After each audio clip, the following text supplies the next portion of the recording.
All right, ladies and gentlemen, Fab's in the house, and welcome back to the channel. Look at this, look at what I have, look at these colors right over here. Let me actually enhance a little bit of, wow, this zircuti is spectacular. Just clean, because you deserve to see all the layers, all the colors of the zirconium, of the titanium, of the everything that went into the making of this blade. You gotta see that. I mean, this one, of course, is spectacular as well. Titanium and lightning strike carbon fiber, one of my favorite combo right over here. On the table, you see the Battle and the Fury from Fischer. These are two full custom knives. By the way, massive thanks to my buddy Tim for letting me check them out, so I'm able to share my impressions with you. And you know, because these are not that easy to find, to acquire, and to obtain, especially in Canada right now, which is just a mess. But anyways, they managed to arrive here, and check them out. Pretty cool indeed, even in the closed position. Unmistakable design language right over here. It's, let me check, let's see, you know, let's do this, because I got a small Sabenza 21 right over there. And I'm just gonna add like a large Sabenza 21. Fancy mammoth ivory and Damascus, yes, but you get the idea, right? You get to see that the 21 is pretty much in the same realm of this fella right over there. And the small 21 is pretty much, I mean, it's tiny, it's smaller, of course, but the Fury is a little bit bigger than that. Just, yeah, because a tiny bit in the... But the Battle, of course, is massive. Both are featuring like a double recurve. Let's just put these two guys away. So we can do a little of a comparison between these two models. We got a mini one and a large one. Of course, you can get that as a full size as well. But in this case, you have a nice, slim, fancy, hello, blade with a Sanmai. I believe this is Nichols XHP Core Sanmai blade with a double recurve harpoon. The swedge is hollow ground like the primary bevel is. You have the same deal going on in this big boy, bolster lock, lightning strike carbon fiber. They are both featuring a show side hardware free. I mean, you get a pivot, but no body screws are showing on the front and on the back. In this case, you have a clean show side, but you get to see the screws attached from the back right into the frame. Fully dressed zircuti handle with this phenomenal back spacer, nicely geared up, kind of sharp. Definitely it has some traction at the back as well. Fully hidden hardware construction for the back side, for the lock side of this one as well. The pocket clip has hidden hardware like this guy right over here. So you're gonna need a special tool to access these bad boys disassembly. And you can see also like the frames is jeweled on the inside.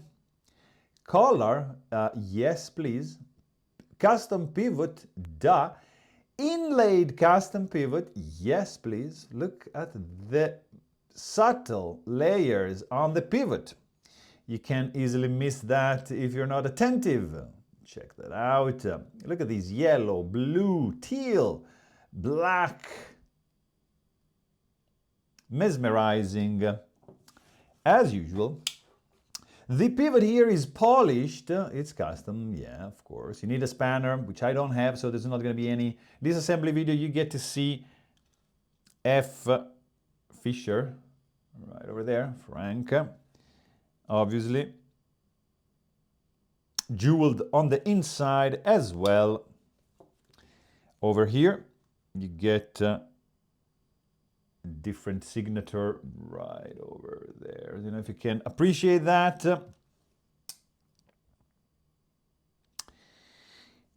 This fully dress has a quite stiff pocket clip. This guy, yeah, there's a little bit of room already.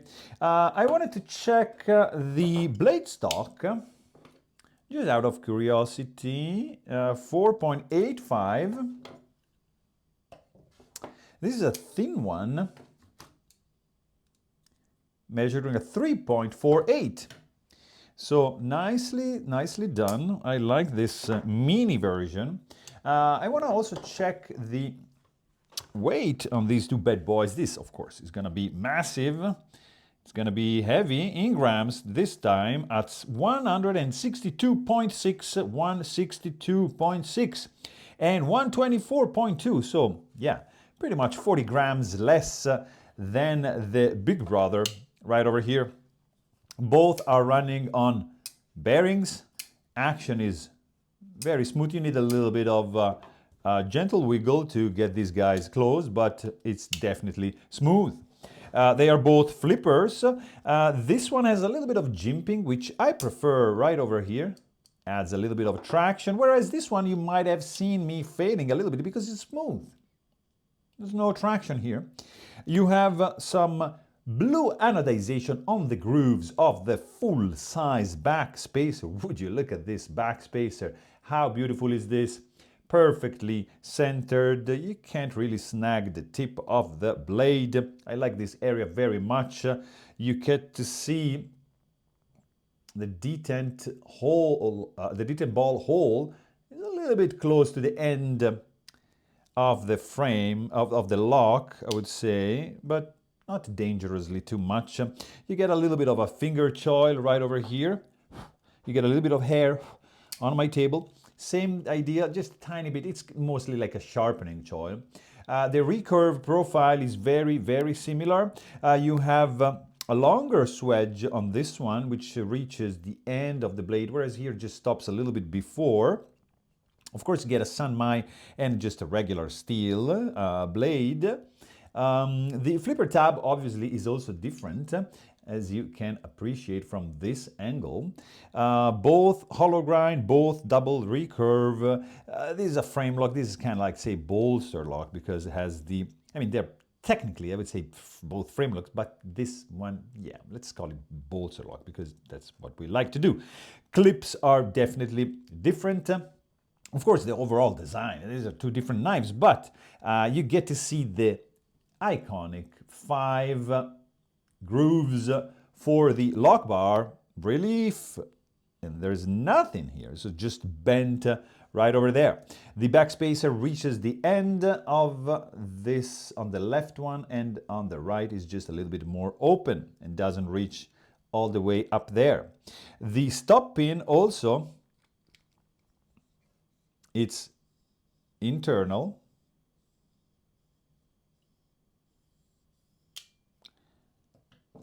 External. I'm still mesmerized by the pivot, guys. Sorry if I'm just lost with words, but yeah, that is something really cool. And also the sound, just of this, not the thwack, which is really good. Oh my God! But this, the rubbing, the gentle rubbing of the detent ball on the blade. It's a very soothing sound. I don't know if you can hear it, but it's smooth. I love it. In the hand, this is just feeling great. No hot spots. Has, of course, like a massive finger groove. Here, the pinky just sits there. There's no jimping up here, but it fits my hand very well. This as well, it being like small, I wouldn't have said so, but yeah, it feels good in the hand. The sound of this one is a little bit more subdued. When you close it, there's a nice tink. When you close this, it's a cluck, damped cluck. Ooh, wow, this schioccing, that's a neologism I just made up, because schioccare in Italian is this one, right? And this one doesn't schiock, and this one definitely schiocks, right? This is a new term for the sound of these knives, right? It's pretty important, the sound of the knife. Anyways, guys, I'm about to wrap up because I just wanted to give you a quick overview of these two models, like a fully dressed, lessly dressed, a little bit more tactical, with lightning strike, carbon fiber, titanium, custom pivot, full-size backspacer. These are ridiculously good knives. Good looking, good quality, craftsmanship is just spot on. I mean, look at that. It takes a lot of time and sweat and blood to be able to do and put together something like this. So pretty stoked about these two guys. I really hope you guys enjoy this video. Thanks for watching and stay tuned.